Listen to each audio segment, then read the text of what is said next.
Hello, hello, hello, everybody. You're now watching the captain. Welcome to the Big 4-0 of the Captain's Lounge, a stream that you guys love. This is a very special one because I got back my boy Cyber Dad. He came in to fill in for my boy JP because JP is, being responsible and working and he's out traveling. So shout out to my boy. But I can think of nobody else better to fill in than my boy Cyber Dad, one of the progenitors of the Captain's Lounge. For people that are new here, the Captain's Lounge is a stream that again happens every Tuesday at 8 p.m. where we get into ongoing pop topics or just different things in nerd and media, whatever it may be. And it's gonna be a good show today. To get directly into stuff, because I know y'all tired here for y'all want to talk about this BAFTA situation. For people that aren't aware, there was the British. What is it, the British? Oh my gosh, essentially, it's a British award show for cinema for the most part. I forgot what the acronym stood for exactly. I know it's like British something film, whatever it may be. And during this, because I don't know if you know, but there's a bunch of British actors that are part of Sinners. So they had a lot of those different cast people there to either accept awards. I think Wunmi Mosaku got an award, but they also had Delroy Lindo and Michael B. Jordan there in order to be presenters for awards. As they were presenting, there was a very funny incident. Well, I say funny. It wasn't funny. It was pretty serious in regards to a gentleman there who was the subject of a different film who has Tourette syndrome. But he has some really choice words to say. But before we get into exactly how we feel about it, I really looked high and low to kind of find a perspective of somebody who's actually, knowledgeable on Tourette's and kind of what is being said here. Because there's a lot of really bad narratives online in regards to what Buddy could have done to not have said this, or he purposely said those words and used Tourette's as a cover up, whatever it may be. So again, I searched high low and found a particular creator on TikTok that seems to be suffering from Tourette's herself. And she had a lot to say about the situation as a whole. So let me pull this up here. Boom. Ignore how I look right now. I am not feeling too great. However, there is something I have been asked to talk about, and that is going to be the BAFTA situation. I have been seeing a bunch of outrage about it, people saying, oh, well, why would that even be in his vocabulary? He did that on purpose and all of this stuff, and that racism is to excuse. Very sad day for the Tourette syndrome community, especially for the ones that have coprolalia, because when you come online and you see thousands of people hating on your condition, specifically coprolalia, because that's something that is already very embarrassing for all of us. Not going to say that people can't be offended by the fact that somebody said the N-word as a tick. However, it's not something that somebody can control. It's not something that somebody wants to say. And I've been seeing a lot of people be like, well, he said it like when the crowd went silent. That is most likely when a tick is going to happen when you're in public, when you're in complete silence, or when you're trying not to say or do something. We must understand what coprolalia is. Coprolalia causes involuntary swearing and inappropriate tics. This can include the N-word, slurs, etc. I am a Black person, and even I have the N-word tick and slurs as tics. This is something I don't see many talk about because of situations like this. Is it a disappointing thing? Shut up!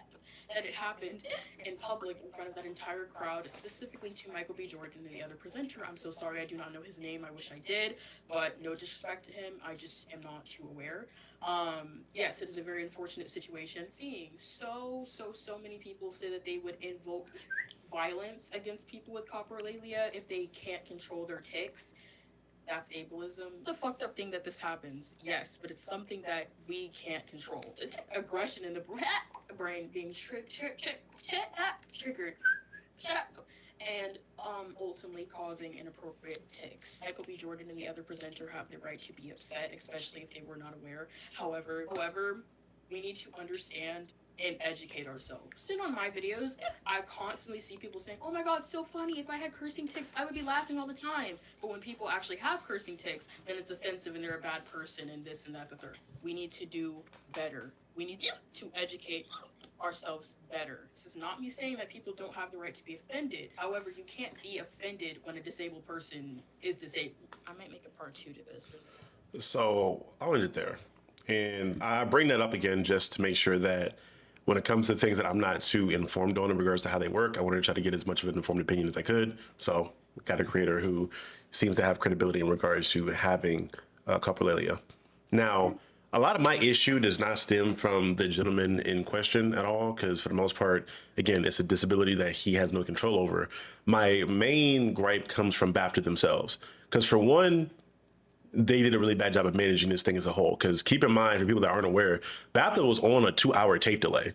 So they had plenty of time to either like censor this or cut this out or have something of the sort to prevent this from getting put on the television screen.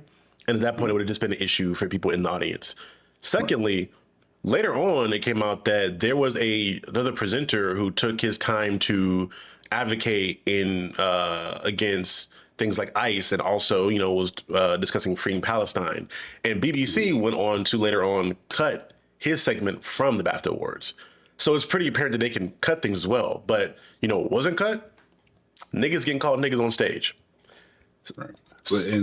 But not to cut you off, there was from what I've heard, the guy with the disability actually went up to other tables and said the N-word as well. That was throughout the night. Mm-hmm. So that was cut out as well. So the mismanagement on them in that setting should have been handled in a particular way where he did not have the abilities to just go up. Because I mean, you have every right to be offended. But we also need to be educated of this type of disease and disability for people who cannot control them, because it's not something that people want to act like, hey, I got this, I can, blame it on my condition to say curse words out loud. But when you cannot control it, it becomes an annoyance. And I know she's now used to it, but I know it's still uncomfortable for her. But for her to get on stage to actually say something, I commend her for that. And my biggest gripe of this entire situation is trying to get people of color to just deal with and be more professional than anyone else for this situation. I'm sick and tired for us to feel as though we need to be comfortable for everyone else's uncomfortability in the world. If we hear something like that say out loud, we have every right to be upset, and we don't have to make you feel comfortable because we are upset anymore. We're done confining to that. That was an inappropriate situation that should have been edited out. You mishandled that. You didn't edit it out. So now you have to sit there and feel the repercussions of your actions. Also with that, we can now be decisive of handling our own award shows, because you said it yesterday, and that's kind of been sitting with me. This has been the most disrespectful year of Black history that I've ever experienced in my life, from top to bottom. We have people online trying to discredit things like the Black Wall Street. They're trying to say that Emmett Till was a young man instead of a 14-year-old boy. There are situations such as this that I'm like, it's just adding up. So at this point in time, I appreciate this young lady for what she's done. I appreciate her for explaining the condition in a way that we can understand. I commend the actors for, proceeding with the award show while they're on stage. I was very professional, but at the same time, I do not blame anyone for being upset. And I definitely want to say, to me, it's time to allow us to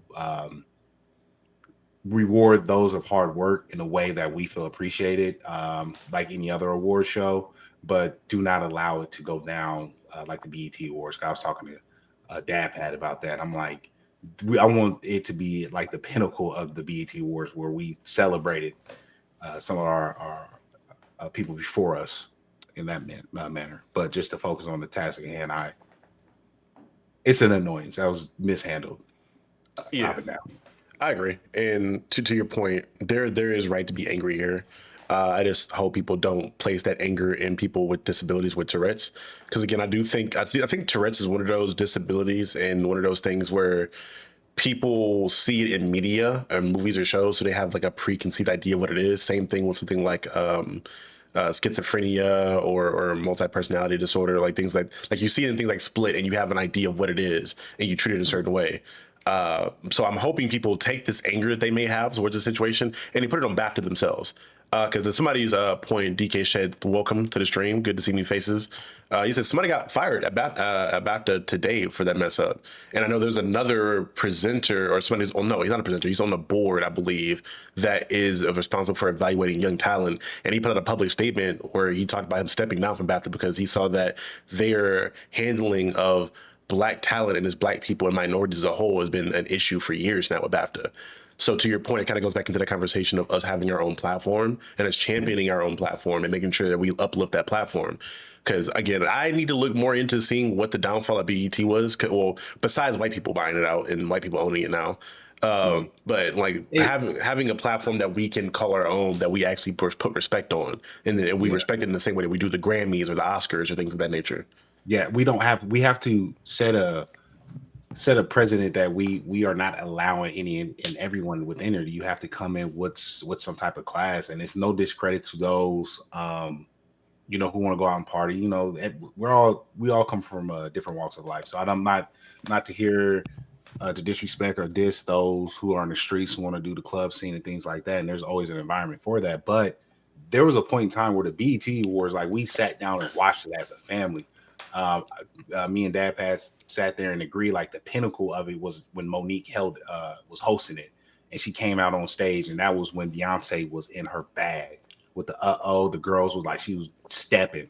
And then we had moments where we showed our appreciation for artists before us, like Rick James, Whitney Houston, it's a whole Michael Jackson thing, right? Michael Jackson. Like, we set that, and we want to appreciate that. So we, as a culture, first we have to make sure that just because artists are older, we do not move them from the side.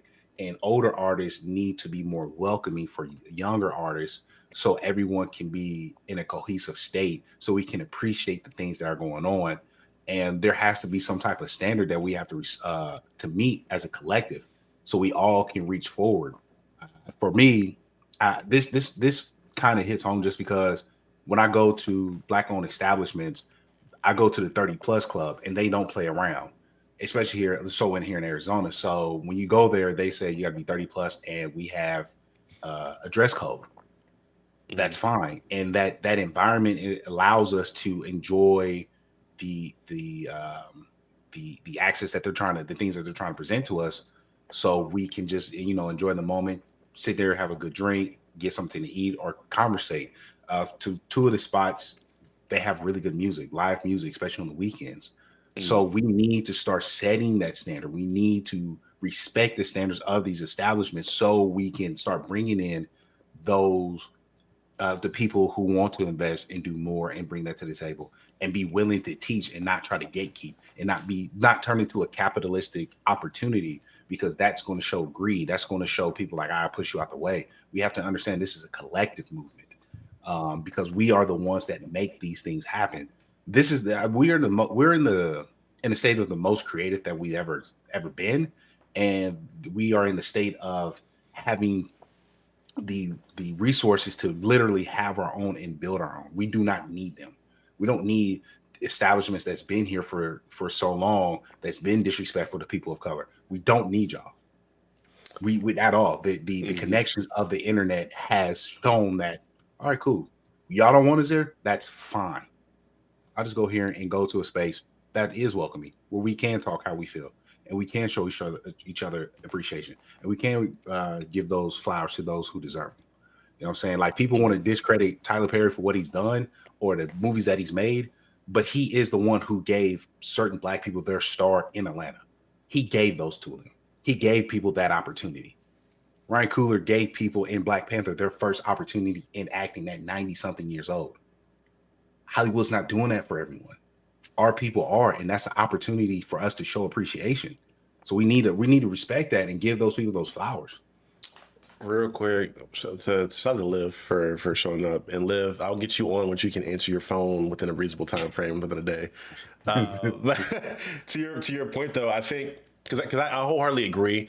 I think this year more than any, in regards to Sinners and this run they've been on, in regards to the run of disrespect they've had, it's been very it's been very apparent that we need to really invest in our own type of award show for these different things, because we're seeing it from the Variety article of them trying to downplay Center's accomplishments when it came to like their first month sales, from the Oscars seeming as though they feel like they're going to hold Sinners by even putting movies that came out at the very end, like the last possible day of the year, damn near, in competition with the four awards.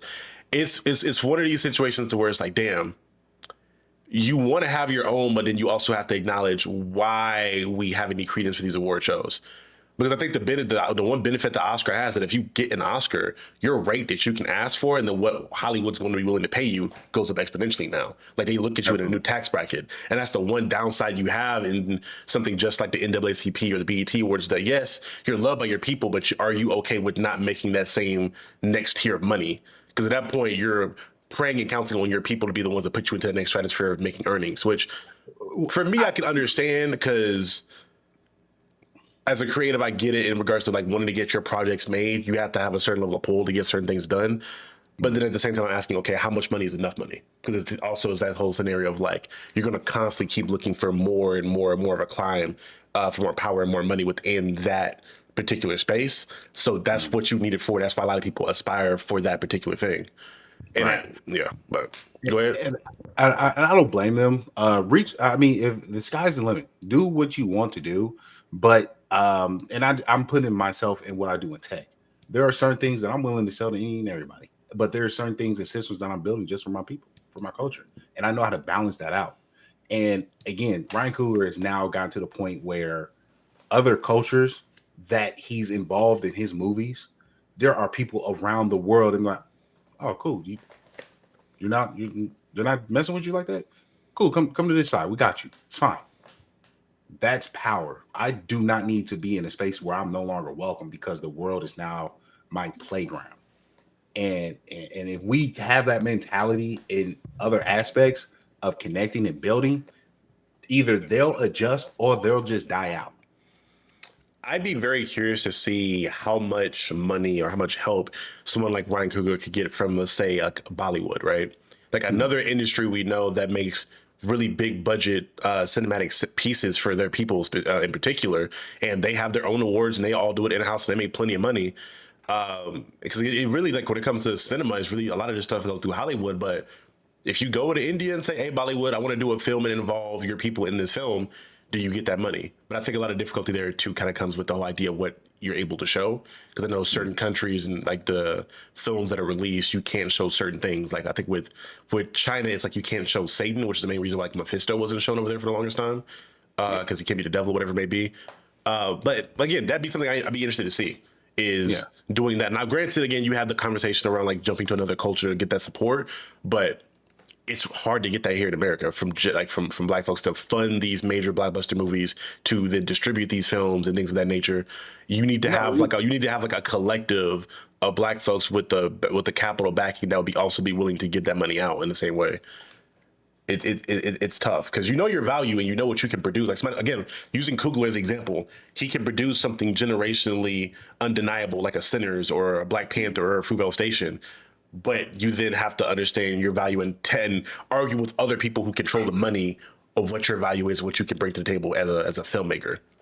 And if I'm trying to find the right words to say. So the conversations that we're having, we should have spaces where we appreciate and do our part as supporters of like not only going there and seeing it, but let's talk about it. We have to curate spaces. Now it's a grassroots effort and it's going to take time, but with major streamers, I'm going to use iShowSpeed, for example. Right. Him going to Africa was for the collective, was eye-opening for the culture, for the environment in Africa. And that's huge, especially in Ghana. I built a website for the king, to the king that iShowSpeed went to. I built a platform for him. That's dope, bro. I'm proud of you, man. You know what I'm saying? So that's opportunities. Those people are able to connect in that bridge of showing like collectively we are one people. Cool. We should have this environment to legitimately sit there and talk about things that we love and not use their the comparison of, well, is it better than so this and that? Well, that's not what we're here really trying to do. We're trying to appreciate the movie that we've seen, because some people did not. For me, some people didn't like Black Panther 2. I absolutely loved it because I understood the opportunity. I understood what he was trying to do, and at that point in time, it's just a goodbye letter to someone he really loved and respected. Best moments in that movie for me, my son put his mask down and did the Wakanda Forever during the funeral scene and cried. Okay, those moments matter for sinners. One of the Black films that I really want to sit down and talk to you about in the future is the Black Western on Netflix. It's about the one with Jonathan Majors and what was that shit called? All that falls. The Harder They Fall. Yeah, like that there. Me and my mom sat there because she's a Western fanatic. And the fact that we sat there and we talked for about 3 to 4 hours about this movie alone, that's generational conversation that's happened right there. Because my mom, as a young girl, was like, I love Westerns. Or, being able to have either, people of color events, fashion, where I can then sit down and talk to my mom about fashion. She Fashion magazine talking about the history of this.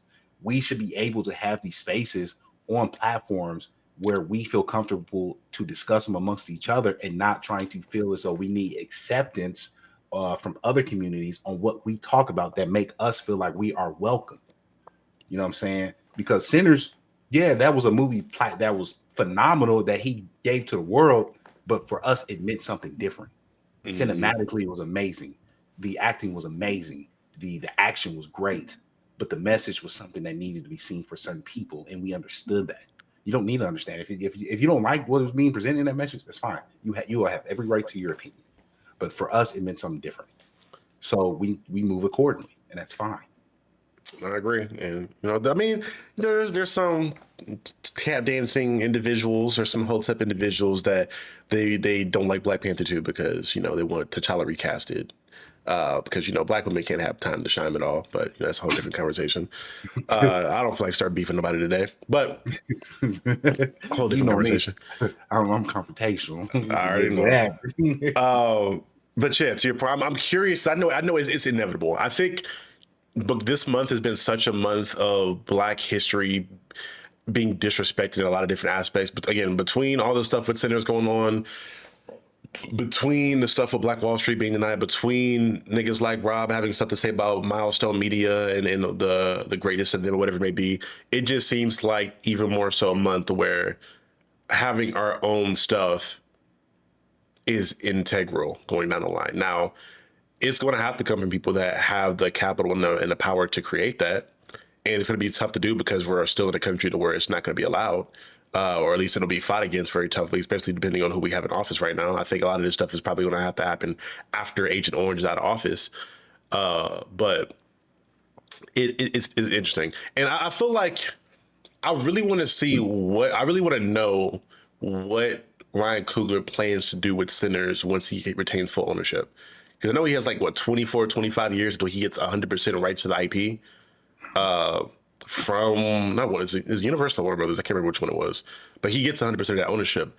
I'm curious as to what she's going to do with it, because there's no way he doesn't do anything where he doesn't try to do a spinoff, or he doesn't try to maybe parlay that into a studio or something. It's with WB. Thank you, Dreamer.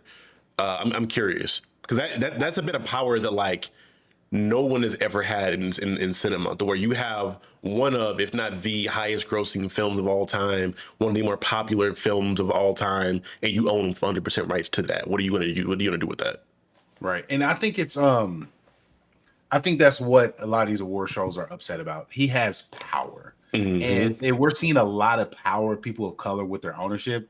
To me, we had,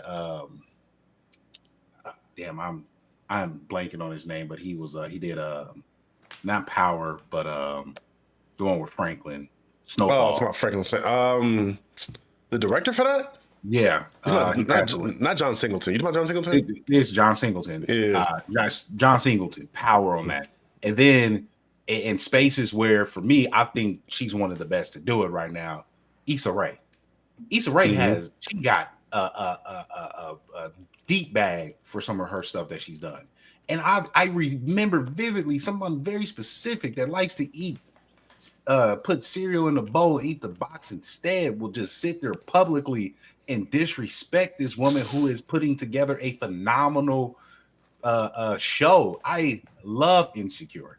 I love the conversations after Insecure. I love talking to people, on social media about Insecure. And it's more than just like, the drama within there. Me and Dad Pad will sit there and talk about the lighting, how they dress, the conversations that were had. And people's like that. People trying to say that never really happened. Like, I specifically talking to about 7 of you whores about your relationships, and y'all went exactly like this. Stop playing with me before I expose y'all. I'm literally y'all therapist. Stop it. But it was like we have these opportunities, but we need to continue having conversations like what we're doing right now. We have these spaces, we have platforms. We have to support people who are willing to put themselves on Front Street as streamers and content creators, like yourself, Charlie, and then get them to the point where they're getting notoriety. And then when you are willing to welcome people like myself onto your platform, we have open conversations where people can get involved within the chat. And then if they want to take it further, go into communities so we can talk amongst each other and start seeing where people's viewpoints are and then grow from that. It's always a grassroots effort, because then we can then possibly get you in front of a lot of people that you have done with other comic book creators, people who have created movies. Shit, one day you might be able to do an interview with Ryan Coogler, because he's that type of guy to really sit there and like, I see another young brother but who is doing his thing. Let's go ahead and get him there. So that this is growing to something of that sort. We just have to keep doing what we're doing. Best believe, at least in the comic space, some shit's coming. My boy J Penumbra put out a bad signal for a lot of the black creators, the black comic creators. There may or may not be a secret let's say a court of Negro owls is what I'll call them. Some shit is coming. So again, if you guys want to stay tapped in what we have going on and trying to push for black representation within comics, go follow my boy J Penumbra, because some shit's on the way. There's no trying. You are. It get some stuff coming. Yeah. This man Aiden is funny. Coogler more like cooler than any other director right now.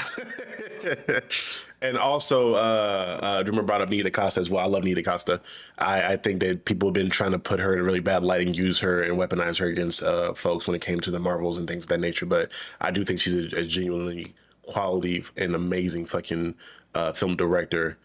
But nonetheless, again, I'll be interested to see what happens in the future in regards to trying to get some kind of representation as far as that goes, and some kind of a platform, or hell, even a studio. Like let's say Jordan Peele, Coogler, like, I don't know, Spike Lee or some shit got together and built another studio. Like, I think, although I love what Tyler Perry did in regards to opening his own studio, he shouldn't have the only studio. We should try to unite and get more studios made like that, so that we have different options for different kinds of films. Because to keep it a buck, I feel like Tyler Perry's only putting out certain types of shows or certain types of films, which is fine because that's where his roots are.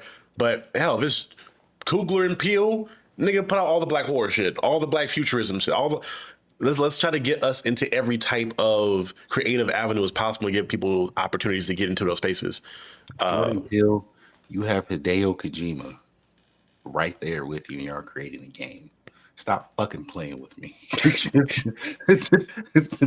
getting y'all bag, because, like, man, it's like you said, and that's the thing. Before we move forward, this is my last thing on this. As people of color, we don't have to be first every time. And if someone in our culture does it first, that's okay. That's perfectly fine. There are how many brands of bread? How many different brands of certain types of bread? There is enough opportunity for us to do our own thing. You are not the first one to think about this type of app. You're not going to be the last one to think about this type of app. Let's come together and really build and create something, and stop being fearful of failure. Failure is a lesson, not the end. Keep going. Keep moving forward. We got this. I agree. But for you tap dancing motherfuckers out there, you're supposed to be our number one, and you're playing like a bum. Real quick, Jimmer says James Gunn genuinely might be the only director that doesn't get declassified when he works with Marvel because Nia DaCosta's other movies are nothing like the Marvels. Yeah. And I think a lot of that again is one perception of her. I do think because she's a black woman, she has a certain perception. And I think Gunn had a certain amount of, we'll say, backing, especially after him getting like canceled for those tweets, and then we're getting into a lot of the anti-cancel culture stuff. I think he had a little bit of a push, but again, he's a great director and writer nonetheless. And also, the Marvels also had a bit of difficulty around it for the fact that people already didn't like Brie Larson nor Captain Marvel because of the comics that was going on. Because Civil War II pretty much killed her character for most fans as a whole, especially with the fact that they like took her out of her one piece and put her into clothing that didn't just make her look like she was, a woman of the night. But all that said, let's go ahead and get into our next topic here, which is one that is interesting. I know I should talk Xbox a lot with my homies and give a lot of jokes towards Xbox, but there is genuinely something that's worrying me in regards to recent news that's come out in regards to Phil Spencer and Sarah Bond stepping down recently from Xbox, and there being a new individual taking over their place as pretty much the main leadership within Xbox. And the interesting thing is there's two things of note with this person, with this young woman, is one, the fact she's only been employed by Microsoft since 2024, so maybe like 2 years of that, and she's already being put in charge of Xbox right away. And she's also in charge of a lot of the development they had with Core AI. So she's really pro AI. But before I get into, again, our sentiments on it, I want to bring back a clip here of somebody that can explain a little bit of the situation, a little bit of what this particular person has been saying around the information. New head of Xbox just had her first interview, and she's honestly still saying a lot of the right things. I made another video when the news broke, but in case you missed it, Phil Spencer and Sarah Bond, two of the big leaders at Xbox, are out, and Asha Sharma is in. Someone who doesn't have any experience in gaming, but instead is coming from the Core AI division at Microsoft. Immediately sounds bad, right? But in her initial statement, she says directly they will not chase short-term efficiency or flood Xbox with soulless AI slop. That's a direct quote. But now we've got a better idea of what to expect thanks to this interview with Variety, where she says she wants to make games that make players feel something. She talks about Firewatch, but she also knows she still needs to earn people's trust. She said, I'm coming into gaming as a platform builder, and that she has to earn the right to be trusted by players and developers and show the fan base that consistency over time. But Sharma also says she has no tolerance for bad AI, saying, quote, AI has long been a part of gaming and will continue to be, and the gaming needs new growth engines, but the great stories are created by humans. Now here's the deal. You're not going to get away from AI. It's been here. It's going to continue to be here. So yeah, I don't need the rest of his explanation for that. We'll do that ourselves. Thank you very much. But to that point, I think I think she's saying all the right things. She's saying all the proper things. I do think, obviously, everybody that uses AI to an extensive amount doesn't think anything that they do is AI slop. Not saying that everything is AI slop. I think again, to Buddy's point, he was going to make AI is here. It's not going anywhere. So we need to learn how to ethically use it and use it in the right manner. But what does worry me is the fact that, again, Phil Spencer and Sarah Bond go down, and you bring in immediately somebody who is head of AI. For what it seems like, in my opinion, from analyzing it, that Phil and Sarah may not have been about pushing AI heavily, and this person is, and this person's going to do what the higher ups say. Also, in a sense of what scares me is when I think it was either her or somebody, I can't remember who it was. I may have been her. There was discussion around there being innovative new business models for Xbox going forward as well.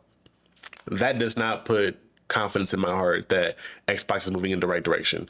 They're about to be really reliant on AI, which again, you can use it in a proper manner. But with all the closing of these studios recently, them taking a lot of exclusivity away from themselves and making everything an Xbox, I'm just like, okay, what is going to be the pivot here? Because you can't backtrack. You can't just take all those exclusivity rights back and just say, all right, we're back to where we were. And then you really, really have to capitalize on the next Xbox you have. And now I'm starting to have flashbacks. Remember in 2013 when they were presenting the Xbox One? And they were just saying TV over and over again, and really wasn't putting emphasis on the games. I'm scared that's going to be the next thing when they introduce the new Xbox Zero, whatever it's going to be called. It's going to be AI, and the focus won't be on the actual games. Like, y'all need games before anything else. Before you try to add all these quality of life things that are going to be promoted by AI, what games are you going to put out that are going to be good?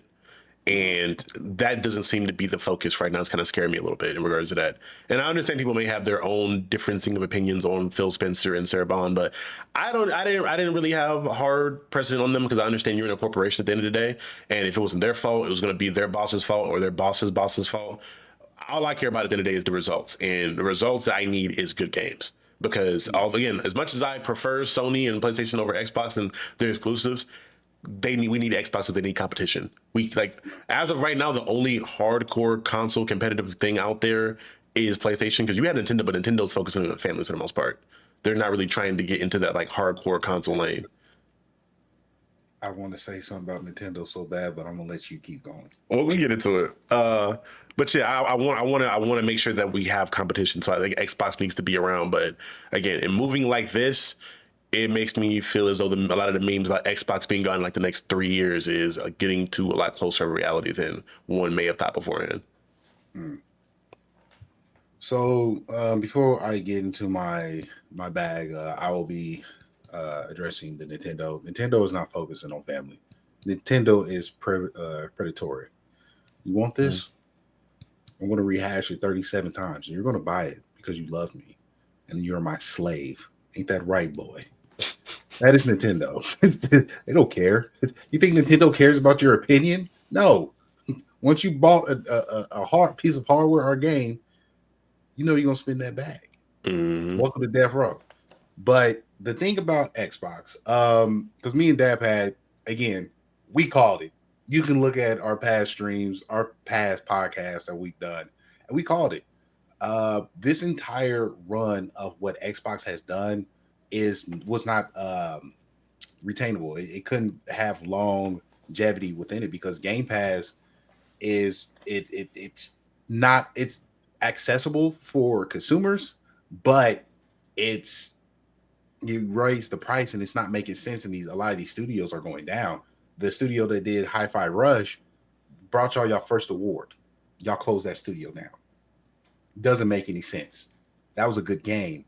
And then when you raise the price, and if you look at the pricing, this is something I said yesterday, on average, the casual gamer is looking at 3 to 4 games a year. You do the pricing, that's like couple $100. And those are annual releases. Call of Duty, 2K, Madden, FIFA. Yep. And with a possible exclusive or a one-off, like a year of Baldur's Gate. Now, if you do that pricing and then you compare to what Game Pass is providing, a lot of those people aren't trying a lot of those other games that is on that platform. So a lot of those funds aren't going there. People like you, Dabpad, Liv, and people within this community will probably use Game Pass in the sense where I could not get this on PlayStation. I'm going to go ahead and try it on Xbox with South of Midnight. I got that game because I wanted support. That was a black female lead, of course, and it was a phenomenal game. But if it was on somewhere else, I would have bought it somewhere else because I want to be able to provide that support. And so it's funny. I want Xbox to be successful, and to your point, competition is good.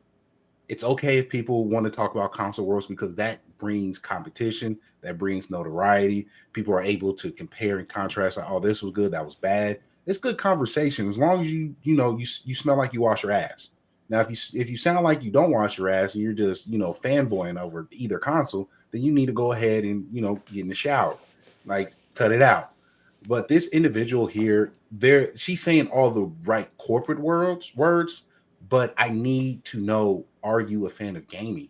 I want to know because even on LinkedIn, I'm seeing people on the analytical side. They're talking about business, and that's good for possible business because that sounds good in office. But we are talking about gamers. What are you doing in conversation to focus on gamers? Are you providing exclusives? Are you bringing back some of these ideas that you wanted to do? Are you going to focus on different genres that are suffering? Because Sony and Xbox and Nintendo, and like a lot of platforms, they're failing one specific genre that's wide open, that is desperate for a new generation to come support. And that's MMORPGs. You're looking for a live service game. Those are MMOs. Use the time to build those out because Hell, I'm on 3 campaigns with in Baldur's Gate right now. Mhm. And if you're able to develop a game within the MMORPG realm that's going to have my generation come in and play amongst each other, and then show that you're willing to bring in the new generation with aspects that they love, you are now bridging the gap within gaming. You have a phenomenal opportunity. Yes, it's going to take some money and it's going to take time because MMOs do not become successful overnight. It takes time. And plus, you're battling against titans. Final Fantasy 14, World of Warcraft, RuneScape. These are gods within that realm. But if you come through and spend the money and show the focus, what Sir Charles, and I'm calling you by your Sir Charles name. I don't know your Sith Lord or Jedi name, but what if they came out with an MMORPG new Star Wars of the Old Republic? At that point in time, I know you're going to look at your water and soap as like, I'm not going to use you for some time. I'm going to walk away. The musty nigga I would be legendary. I would have Sith Must Lord powers. I'd be in that bitch just like Everything is proceeding as I have foreseen. You know what I'm saying? you would not see me for days on end. Days on end. Me, Lord of the Rings, or hell, Game of Thrones. Those are like, come on now, those are opportunities. And Dap had made a phenomenal point. Xbox has games, but their main focus was not games. You were pushing hardware. You need to push games. Games sell consoles. Dab had, I know your comments is going to get here. I don't have a Nintendo Switch. He doesn't have a Switch too. We have Pokemon devices. Pokemon devices, you know, Pokemon games sell Pokemon devices.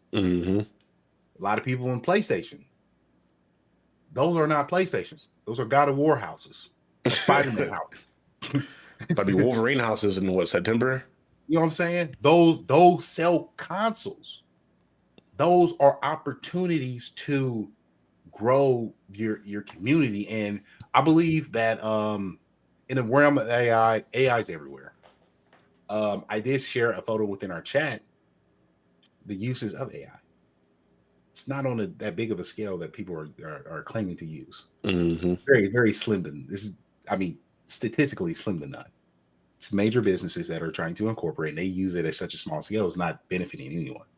So yes, AI is going to be placed in some of these ecosystems of development, but Microsoft has Copilot, and they're trying to shove that shit down your throat. Open wide, swallow, swallow, swallow. So it's going to be incorporated. That's what they're going to do. But how they're going to use it is something that needs to be seen. But it's not going to, I'd want people to know it's not going to replace developers. It's not that good yet. It's going to help them. And hopefully it's going to innovate and help with creativity and development process and go with Q&A and get things out there for consumers to try and involve themselves with. And so I'm going to give her a chance. I'm giving everyone a chance. I gave Phil Spencer his chance, and just like Todd Howard, I got sick of his lies. Sarah Bond, I mean, I'm a supporter of anyone Black who are trying to, put their best foot forward. I gave her a chance, and to me, they fell short in a lot of areas. So with this time, I want Xbox to succeed. I like good competition. I want to be able to talk about different games and different platforms because it's good for the community that I feel most comfortable. So I'm curious on how it's going to go. I need corporate their office to get gamers or people who are game focused in there, so they have that conversation. So both sides understand, like, okay, that's a good idea, but let's look at the statistics on that. Well, I like your business idea, but are the consumers are going to be willing to pay for something like this? Like, there has to be a middle ground. There has to be a conversation between both parties to produce something. Right. I think we need more people in there that know gaming more than ever, just due to the fact that, again, you brought in a leader who does not have experience in gaming and who's, outwardly admitting that she wants to get more of a informational background on gaming and how it works. Again, I'm not saying she can't do the job. It just, again, when you get somebody in a gaming position that doesn't know gaming and admittedly outwardly that she doesn't know gaming, it makes me side eye you a little bit. Yeah, absolutely. And we'll listen to Liv's point. Xbox, one thing I can say that being a beneficial thing of having her in there is maybe they do pivot to making a lot more PC builds, where that's the new thing going forward. Instead of just selling a new piece of hardware, like an entire system, they look to just like outsource different parts of hardware, where it's like, all right, we'll do the Xbox GPU now, the Xbox motherboard, and they'll just upgrade and put out those parts going forward. And now there'll be like a new affordable PC competitor in the market as far as parts and things of that nature. They can compete with Nvidia now that Nvidia is fucking up in a lot of major ways in the public's eyes and into hardware by trying to move everything to subscription services and things of that nature. There is a space to where you can fill in there and you can figure that shit out. But if they're smart enough to do that, we'll see. That's yet to be determined, because it does seem like Xbox is that one part of Microsoft that's been hemorrhaging money, because Microsoft as a company making plenty of bank right now, all the money in the world. Xbox is that one like blemish where it's like, hey nigga, hold your weight. Oh, well, hold on. I mean, they're making money, but oh my god, the AI bleeding won't stop. It won't stop. The bubble is here. The bubble's popping. I'm loving every moment of it. It's beneficial to my day-to-day of laughter. Like more failures than AI. I love it. We're gonna see, and I'm curious to see again. I'm not about to get into it, because if I do, I'm gonna fucking start cussing niggas out. But the Trump shit and the fact that those tariffs got thrown out and been deemed illegal, I'm curious to see like how much of a recovery the country can make economically, because it'll take a while to come back from the shit that he did with those tariffs. But I'm hoping that there's something over the horizon in regards to growth we can have out of this to kind of get back to some form of normalcy that won't be us being in the shitter, where eggs and milk are $55 a pop. Right. There's a lot of things going on in technology. We're feeling it now with people scraping for memory. There's no memory being sold. Nvidia not doing consumer-based sales. Another company's done with consumer-based sales. It's biting them in the ass, because you're selling to these databases, but they're not being utilized. People aren't making it. Doesn't make sense to send all that stuff through there. Capitalistic greed is going to be the downfall for everyone. So I'm perfectly fine with that. I don't care.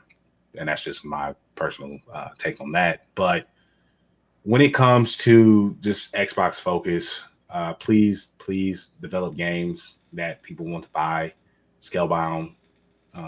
Bring back some of your IPs that you just threw away. Hell, let these studios go that you bought, and let them make their money so they can get the support that they need, because Hi-Fi Rush was really good. I'm so happy that South of Midnight is coming to PlayStation. They're getting my money in a platinum run in another stream. So there's that. Hopefully, the studios like and again, this goes to, I want to do a series at some point to work to humanize game devs, because after going to DC with the Players Alliance and speaking to Bethesda devs and hearing their stories on like how fucking tense and sad the fucking work environment was for them at Bethesda at one point when they got bought out, and how even though they're making money and they're apparently breaking records every quarter, they're still downsizing, and job security is like something that is becoming more and more of a rare thing within them, and then eventually leading to them getting fired. It was just, it made me really sad to see that the capitalism is really just fucking up a lot of dreams for a lot of people, because these are people that are already specialized in the fields they work in, and they're getting into gaming and developing because they have a passion for it, and you're letting them lose their passion and taking their passion away from them because of capitalistic greed at that point. So we'll see. Hopefully that Xbox is going into a good direction. Again, I don't care if they try to have to beat out Xbox at the end of the day, but I just want you niggas to be competitive. I don't want this to be a fucking 2K situation to where you just like shit on the Xbox to the point they're not around, and now you can just do all kinds of predatory shit. Because best believe if Sony can get away with doing predatory shit because they're the only competitive console in the market for the most part, they're going to get away with doing predatory shit. Yeah, they're going to turn to Nintendo. And my thing is, I'm looking at Sony consumers. Look at the Sony ponies. You niggas don't buy games. Statistically speaking, y'all don't buy games. Y'all play. If it don't have a ball or gun, you don't play games. Shout out to my boy TVH. You know what I'm saying? Y'all don't buy games. It's statistically proven. Y'all don't want to support different IPs. y'all want to talk about this market of being supported and being creative, go out there and spend your money. Like, again, I can't wait for my the end of the year review of what the games I played. Like Yakuza Like a Dragon 1. We have Baldur's Gate, of course. I have Crimson Desert, Metaphor. Like, my reviews will be delicious. I can't wait. And I want to see how diversified everyone's portfolio in gaming is. But yeah, that's all I have to say. Yeah. Slim and Slick, I don't know what situation you're talking about. You're probably talking about the thumbnail stuff. We talked about that at the beginning of the stream, and we're about to be an hour in. So if you want to go back and see what we had to say about the BAFTA situation, at the end of this, just scroll backwards and see what we got to say. You're a little bit late to the game, brother. But again, thank you for showing up and being interested in the conversation. The last thing I wanted to get into before we get up out of here is I know you got to go see Agent Orange give his address to the State of the Union. Is DC and how them niggas don't care about black people, minorities, or women of any color or background. But I don't want to just rant on it again because I got a whole video ranting on their distaste for their black characters that they have in-house and the ones they have attached to them. I want to talk about what's happening tomorrow and really harp on the campaign that is being pushed and that I think needs to be successful. So tomorrow will be the release of the new history of DC, the Dakota Incident.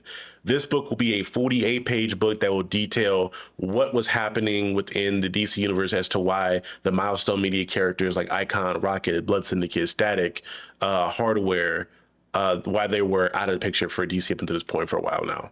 And this book is going to be composed of a bunch of the Hall of Fame greatest black writers and artists in the game right now, from Stephanie Williams to Joseph Illich is being involved, Nick Draper Ivey, I think Nick Narcissus is also being involved. It's some amazing names if you're following comics and following black creators in comics. Now, DC last week or the week before accidentally leaked this issue digitally to DC Infinite. And from there, it was then on every single pirated site by the end of the day. So this book's been out for a while. And in me saying that, it's not telling you guys to go find this book and read it on a pirated site, even though you can now. It's letting you know, even if you go read this book on a pirated site, we need you to show up tomorrow at your local comic book shop and buy this book. You are already supposed to be pre-ordering the book to have maximum effect before the final cutoff date. But if you missed that and you weren't aware of it, what you can go do now is buy as many copies as you can physically afford. Get one for yourself, your mama, your kids, your auntie. Get them shits out as gifts. Because if we can sell 100,000 of those copies, Joseph Illich, one of the original editors for Milestone and the first black editor for Batman, he can go in and take that book and take those numbers and say, hey, DC, there's the interest here. You can't lie to my face and say black characters don't sell comics. And then he can fight for a static ongoing series. Because keep in mind, we have not had a black character getting an ongoing series in a mainline DC book in over 1,000 days. So it's going on to years now where we just haven't seen that. Right. I'm not aware of this. I do appreciate you telling me. And this year, I'm definitely putting my money where my mouth is in my support. So yeah, say less. I will be driving up there to get that book this weekend. They will have my support, just like I try to do with many others. Yeah, I've read the book. It's the story is going to frustrate some people because I will give this. I can't say too much because I'm sworn to secrecy, and I have some information in regards to what was happening behind the scenes. But again, we'll just say DC is on some bullshit. Is all I'll say. And these numbers are going to be a good way for they can combat that. Now, again, you'd have the argument that, hey, Milestone needs to go and do their own thing anyway, which, again, if you want to support Milestone directly, you can do what I did and go buy these damn compendiums. These compendiums hold all the stories that Milestone had put out from the original run from 93 up until the day they closed their doors. From Hardware #1 up into the last Hardware issue, and you guys can go support them that way. And again, I think right now you can buy them for like $30 to $40 right now, and it has all those stories in there for your bang for your buck. I'm still here. Or you can do what I've been doing and do not care. This thing is scaring me right now, y'all. Or you can do what I did and support my boy Charles. Oh, that too. Yeah, support me. That'd be nice. That'd be nice. Get the Reaper. Hold on, let me go ahead and downsize this. Go ahead and buy Reaper. I got the best looking cover. This motherfucker is hard, and I can't wait for issue 2. Support your content creators. Be out there putting your battle in my office. Like, we're willing to spend money on things, and we complain. We complain about things we don't like. Cool. Spend some money on something else. That's fine. Maybe I don't need something this week. Cool. It's fine. I'll just put it towards the homies. Yeah. So yeah, support. I think just let everybody know we went into the coloring process as of yesterday, so coloring has started. So we should probably have issue 2 done within the next 2 months, probably, depending on how fast my colorist works through, and then we get it off to the letterer, and then I'll have Liv help me up with some quality of life things with stuff going forward, and we'll get this thing out. And I will definitely make sure I get more signed copies out officially now that I actually have an idea of how this stuff works in regards to shipping things and whatnot. Because beforehand, I did not know what was going on, and I was broke. Because buying copies of your own book is expensive, people. It is not cheap. But again, I would have bought one, send it to you, sign it. Right. Sign it. And again, even beyond my own stuff and beyond Milestone, there are other amazing Black writers and creators out there in the comic book space that you can support. Again, Stephanie Williams is my favorite Black woman on earth right now writing comic books. She is the GOAT. So go pick up Roots of Madness. If you're into hoodoo and you want to see Black women get proper representation and Black culture representation, you go and see anything Roots of Madness. And I think we're on issue 5 or 6, I believe, that she's put out. And in other stores, if you love Sinners and you're in the vampires and you're into Black folks and vampires, a series that I was put on to, again, shout out to my boy Jay Penumbra. He put me on to one of the amazing people within the space that does horror, a Black writer by the name of Rodney Barnes, who put out the Philadelphia series. I read issue 1 so much and was obsessed with issue 1, I went and bought both the hardcover volumes. I needed them shits, and I got them. These shits will be opened and read very soon. So I got a lot of reading to catch up on. And I'm gonna try to read through as much as possible and really get into it on Sunday during Polish therapy with Kaori, because by that point I think she'll have recovered from her leprosy or cheats touch or the Black Plague, whatever she has. She'll recover from one of those diseases and we'll be able to have a show. Kaori she's been down bad the last 2 weeks. But yeah, man, y'all again support. If it's not me, if it's not them, just show up and support Black writers. But again, I would like to push for everybody to go pick up and help out Milestone Media, because Milestone Media and those characters have been really influential in my life and my journey as a comic creator and a comic book fan, as well as just again doing a lot of things within the space that was revolutionary for its time. The fact that they revolutionized how Black characters were even depicted in comics in general. They had their own model of painting the skin on there so they could have a wide variety of skin tones within their books. The fact that they would address certain things within the Black community that other books weren't doing at that point in time, with Static or Icon or Rocket, whatever it may be. They were just doing a lot of things that were pushing the envelope, and they got hold for a lot of it because DC, again, don't like Black folks. So hopefully we can get them out of there. At some point, I would love to see Milestone. There's a different timeline and a perfect timeline where they went and worked with Image Comics, and they'd be able to get all the stories out and have proper ownership over their own stuff. But you know how that goes. But again, that is all that I have to say. Do you have anything you want to get out for church announcements or anything else before we get about nothing that I can publicly speak of now, but I can't say I am busy until further notice. Support my stream. I'm 2 months in, streaming on the weekends. I'm back. So Cyberdad 2011, go ahead and support your boy. Right now we do Boulders Gate runs with the crew on Sunday mornings, and then you can catch me Friday nights and Saturday nights either playing fighting games or doing some more Boulders Gate or Yakuza Like a Dragon. Sometimes I'll either stream from my PC or you'll go ahead and get the direct stream from my PlayStation, just because I just want to sit in my comfortable chair. But yeah, go ahead and do that. I want to give a shout out to Liv, Dadpad, and of course, Be Anime Academics. The conversations for the past 2 weeks have been extremely helpful. You guys rock. I'm proud of each and every one of y'all. Oh yeah, shout out to Demigod Sean. He's back doing his thing. He's out here doing phenomenal on his stream and his building. But yeah, look for. I'm back at it, y'all. I'm back at it. There will be no longer a Captain's Lounge for me, though. We are just the lounge because I am not creative. I need to. They were running. I need to get Sean light skin ass on the fucking stream at some point so he can promote his stuff. Now he's actually being consistent once again. For people that are watching as well, that may be seeing this after the fact, or even right now, I am adding my boy Nick's streams to the description of this stream below. So if you guys want to look at what he has to offer, you guys can click in the description here in a second. And if you guys want to support my book in particular, I'm going to put the Kickstarter as well as the link to issue 1 in the description as well. Because we are I think almost 20% to the final goal. We have less than a week left on the Kickstarter goal. So again, thank you to everybody who's pledged and backed that and all that good stuff.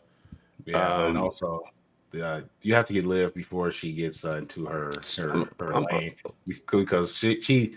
So I'm not going to speak on anyone in a manner like that because it's not the lounge. Because on the lounge there is unhingedness there. There are things being talked about where I'm like, you'll question your friendship, like, oh, you have earned 30,000 sick nigga points on this one statement alone. You need to go stand in the corner. Liv has had a weekend worth of points. That is indeed a sick Negro. But we love her. There's powerful niggardry at work here. And yeah, Liv, we're gonna get you on one. I gotta figure out phone. I'll probably end up putting you on the Sunday. Well, she'll be reading comics like that. I'll put you on the stream with Kaori, but you don't be reading comics for real. So I gotta figure out what stream to put you on. Also, nigga, you gotta pick your phone up and answer the phone. Damn it. And be on the lookout for another real nigga stream between me, him, and Dad Pad because I know he's gonna ask. I already know he's gonna ask. Go ahead and talk about that J. Cole album. Let's go ahead and see where. Oh damn! I need to. You know what? I haven't done a stream talking about that.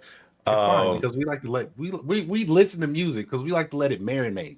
We want to go ahead not only talk about the album, but which track actually speaks to the soul. You know, everybody right now. I'm working on my Patreon now, and I've been sneakily uploading some content there. So when I upload it and announce it, people have stuff to go look at.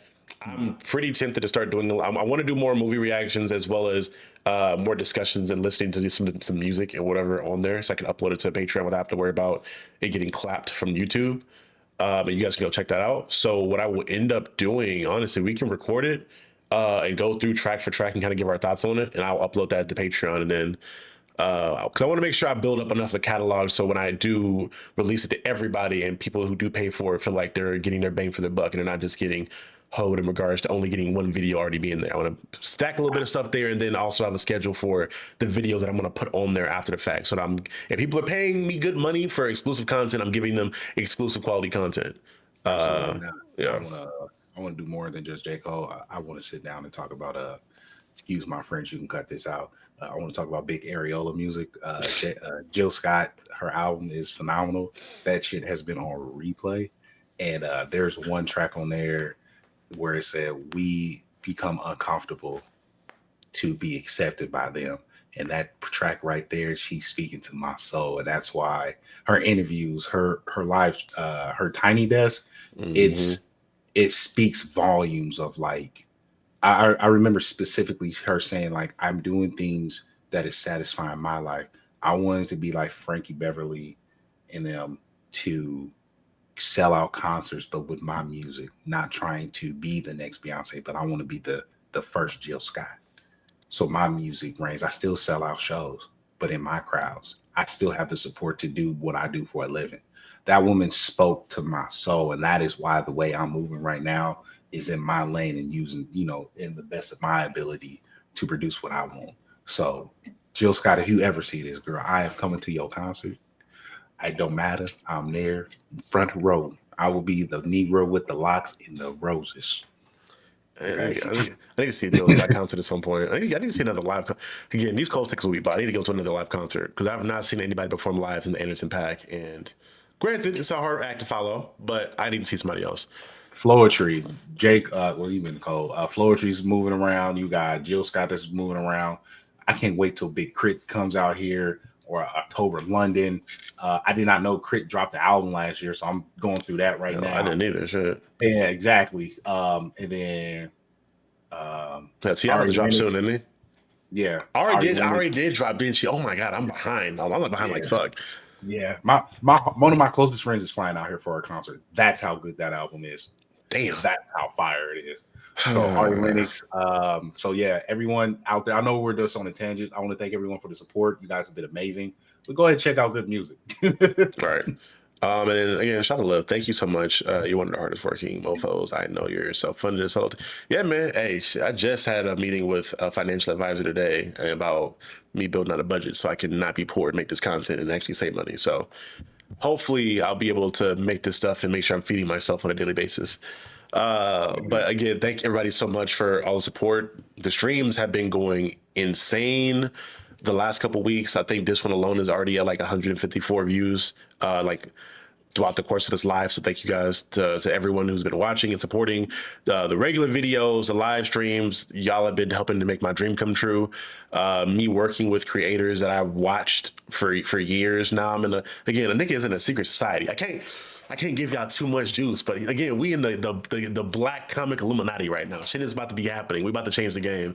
And being able to be in conversation and be shoulder to shoulder with some of those people that I admire is amazing. And again, y'all helped to make that dream come true. So I appreciate any and everybody that watched the video, that liked the video, that hyped the video. Thank y'all. And that being said, y'all, we had 154, 156 people watching this. I know the likes ain't matching that. So what I need y'all to do is to help a brother out and like this video. And if you're on mobile, after you like the video, it'll give you the ability to hype a video, which allows you to put this video or any video that week into the stream of a leaderboard to get the video out there more. So it helps me get pushed out to more people, helps more people find the channel, and helps me grow as a creator. So again, like the video, hype the video, and subscribe to the channel for more dope stuff like this. And again, this stream that you're currently watching is the Captain's Lounge. The Captain's Lounge will be happening every Tuesday, 8 p.m. Eastern. And on Sunday, we have Pull List Therapy, which happens every Sunday at 9 p.m. Eastern, where me and Dr. Kaori and I go through everything comics. And this Sunday, we're going to have a very special creator friend from TikTok. I'm working on collaborating more as well this year. I did a lot of things dolo the last 2 years of me doing content on this channel, and I've been blessed to be introduced to a lot of dope comic creators in general, and that have reached out to me or that I've reached out to them, and I'm going to try to incorporate them more and get them around and just, collaborate more. So this is the year of collaboration for me. So be tuned in for Sunday. I'll be going over comic stuff and kind of hopefully going through some of the fallout of the Dakota incident stuff and where things are looking at, and just talking about what I got from my pull box that week, because I still have a shit ton of books. Of books that I need to finish reading that I'm like hella behind on, which I already covered. If you guys wanted to hear me talk about the Absolute Batman issue 17 thing, which my friend Liv begged me to cover, I did a whole live stream breaking that issue down and what was dope about that, because that nigga Scott Snyder, he cooking. DC ain't giving us no black characters, but at least they're giving us good books right now. Shit, but it is what it is. But again, y'all, this has been another episode of the Captain's Lounge, episode 40, the big 40. Thank y'all for tuning in. Again, if you guys want to support my boy, you can find Captain. I almost again, you be having a million names sometimes. I be forgetting. Cyberdash stream is in the description below. Reaper issue 1 is in the description below, as well as the Kickstarter for Reaper issue number 2, which is in production. Again, thank you guys so much for supporting. This has been Captain Diesel of Captain Diesel's Dojo. But before you guys leave, I want you to make sure you remember forever and always. You're now watching the Captain. And I'll see you guys later. Peace, y'all. And be good people.